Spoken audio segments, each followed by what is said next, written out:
स्वागत है आप लोगों का इस वीडियो में। क्वेश्चन कह रहा है कि एक 250 ग्राम की ब्लॉक है, वो हॉरिजेंटल टेबल पर स्लाइड कर रही है।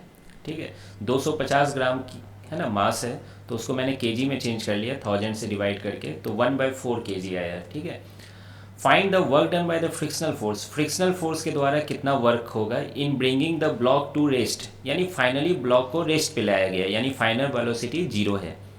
और कहा गया है कि इनिशियली ब्लॉक 40 सेंटीमीटर पर सेकेंड से मूव कर रही है, सेंटीमीटर पर सेकेंड, तो उसे मैंने ऐसा यूनिट में चेंज कर लिया 100 से डिवाइड करके 0.4 मीटर पर सेकेंड। अब देखिए फ्रिक्शन किधर लग रही होगी, पीछे लग रही होगी। क्या मानते हो आप ये चीज़? फ्रिक्शन पीछे लग रही होगी। और कैसी फ्रिक्शन लग रही होगी? काइनेटिक फ्रिक्शन लग रही होगी। और काइनेटिक फ्रिक्शन कितनी होती है? म्यू एन के बराबर होती है ना, म्यू के एन। तो देखिए नॉर्मल ऊपर लग रहा है, mg नीचे लग रहा है। ठीक है, तो इस काइनेटिक फ्रिक्शन की वैल्यू भी आप निकाल सकते हो। In fact mu into N, mu की वैल्यू कितनी है? 0.1, और नॉर्मल की वैल्यू कितनी है? mg, m की वैल्यू 1/4 है और g की वैल्यू 9.8 मीटर पर सेकेंड स्क्वायर है ना। इसको आप जब डिवाइड करोगे तो ये एग्जैक्ट आ जाता है 0.245 न्यूटन। ठीक है, तो ये काइनेटिक फ्रिक्शन लग रही है। अब आप बोलोगे कि sir work done force into displacement कर लें, लेकिन डिस्प्लेसमेंट तो दिया ही नहीं गया है ना, डिस्प्लेसमेंट दिया ही नहीं गया है यहाँ पर। क्लियर है ये चीज़? तो एक तो तरीका है कि एक्सीलरेशन निकाल कर है ना वो सब करो, लेकिन बेस्ट तरीका क्या है? वर्क एनर्जी थ्योरम लगा दो। ठीक है, तो मैं लगा रहा हूँ वर्क नेट इक्वल टू क्या होगा? KF माइनस KI, है ना, change in kinetic energy.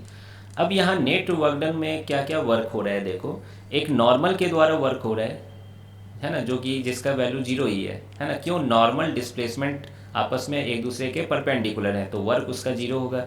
Same उसी तरीके से ग्रेविटी का भी वर्क 0 है। क्यों? ग्रेविटी की जो फोर्स है mg वो भी परपेंडिकुलर लग रही है। तो ले दे के कौन लग रहा है? बस फ्रिक्शन ही तो लग रहा है। तो आप direct work done by friction ऐसे भी निकाल सकते थे, KF माइनस KI करके। KF कितनी है? 0 है फाइनल काइनेटिक एनर्जी, और इनिशियल काइनेटिक एनर्जी कितनी है? Half mu square.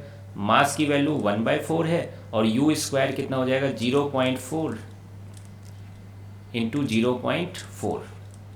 ठीक है, 4 से कट जाएगा और 2 से भी कट जाएगा, तो ये आ जा रहा है -0.02 जूल। तो आई होप कि आपको ये चीज़ समझ में आ गया होगा, वर्क डन बाय फ्रिक्शन।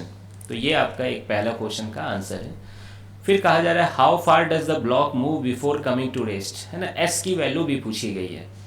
ठीक है, तो देखो उल्टे तरीके से कर रहे हैं। वर्क डन बाय फ्रिक्शन कितनी होगी, है ना। अगर फोर्स हमें पता होता तो क्या मैं लिख सकता हूँ F.S, है ना। और ये फोर्स डिस्प्लेसमेंट के एंटी पैरेलल डायरेक्शन में लग रही है, अपोजिट डायरेक्शन में लग रही है, तो वर्क डन क्या होगा? निगेटिव होगा। या फिर ऐसे कर सकते हो FS cos 180 degree, cos 180 degree -1 होती है। तो मैं डायरेक्ट लिख रहा हूँ माइनस काइनेटिक फ्रिक्शन का magnitude into displacement, this will be equal to -0.02। Minus minus cut गए, और काइनेटिक फ्रिक्शन की वैल्यू कितनी है? 0.245, वो उधर जाएगी तो डिवाइड हो जाएगी, तो ये हो जाएगा 0.02 डिवाइडेड बाई 0.245। ठीक है, तो ये लगभग आप सॉल्व करोगे तो 0.816 आ जाएगा, और ऐसा यूनिट मीटर में आएगा, क्योंकि बाकी सारे यूनिट्स मैंने ऐसा यूनिट लिए हुए हैं, है ना, वर्क के और फोर्स के न्यूटन लिया हुआ है मैंने। तो इसे अप्रॉक्स में अगर आप देखो तो ये अप्रॉक्सीमेटली 0.82 मीटर हो जाएगा, और उसे अगर आप सेंटीमीटर में चेंज कर लो 100 से मल्टीप्लाई करके, तो ये 82 सेंटीमीटर हो जाएगा, जो कि आपके SCV में आंसर की में दिया गया है ना। बाकी ये आंसर भी सही है ना, अप्रॉक्स, ये अप्रॉक्स है, ये तो एग्जैक्ट आंसर आ रहा है ऐसा। तो आई होप कि आपको ये बात समझ में आ गई होगी, है ना, ये क्वेश्चन भी समझ में आ गया होगा। आप दूसरे तरीके से भी ये सब निकाल सकते हैं, कोई बड़ी बात नहीं है। ठीक है, मिलते हैं फिर नेक्स्ट वीडियो में।